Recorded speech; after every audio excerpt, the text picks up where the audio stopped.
Sir, എനിക്കൊരു നിർദ്ദേശമുണ്ട്. KSRTC ബസ്സുകളിൽ വിദ്യാർത്ഥികൾക്ക് സൗജന്യയാത്ര അനുവദിക്കുമോ? സ്വകാര്യ ബസ്സുകളിലും വേണം. ഇതിനൊരു പദ്ധതി ഒരുക്കാമോ? എല്ലാ കുട്ടികൾക്കും വേണ്ടി കാരാകുറിശി ദാറുസ്സലാം ഇംഗ്ലീഷ് മീഡിയം സ്കൂളിലെ 5ാം ക്ലാസ് വിദ്യാർത്ഥി പി. ഫിസ ഫാത്തിമ മുഖ്യമന്ത്രി വി.ടി. സതീശന് കത്തെഴുതുമ്പോൾ അദ്ദേഹം വായിക്കുമോ എന്ന് പോലും ഉറപ്പില്ലായിരുന്നു. പക്ഷേ ഫിസ ഫാത്തിമയെ തേടി മുഖ്യമന്ത്രിയുടെ മറുപടി വന്നു. മോളുടെ കത്തിൽ പറഞ്ഞിരിക്കുന്ന കാര്യങ്ങൾ വായിച്ചു. നിർദ്ദേശങ്ങളിൽ പരിഗണിക്കാവുന്നത് ഉറപ്പായും പരിഗണിക്കാം. നന്നായി പഠിക്കണം. കൂട്ടുകാരോടും ടീച്ചർമാരോടും അന്വേഷണം പറയുക. തീർച്ചയായും നമുക്ക് നേരിൽ കാണാം. മറുപടി കത്ത് ലഭിച്ചത് മാത്രമല്ല, തീർച്ചയായും നേരിൽ കാണാമെന്ന മുഖ്യമന്ത്രിയുടെ വാഗ്ദാനവും ലഭിച്ചതോടെ വലിയ ആഹ്ലാദത്തിലാണ് ഫിസ ഫാത്തിമ.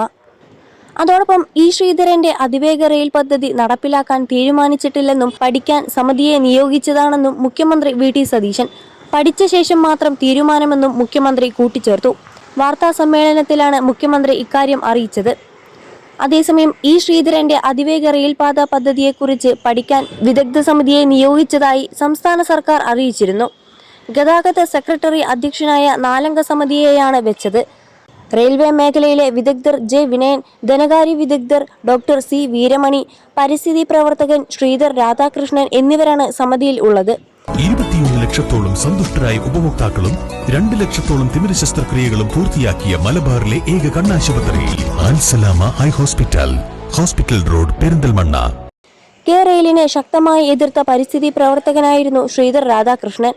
പാരിസ്ഥിതിക ആഘാതം പഠിക്കാതെ ശ്രീധരന്റെ പദ്ധതി നടപ്പാക്കരുതെന്ന് കെ റെയിൽ വിരുദ്ധ സമിതിയും ആവശ്യപ്പെട്ടിരുന്നു.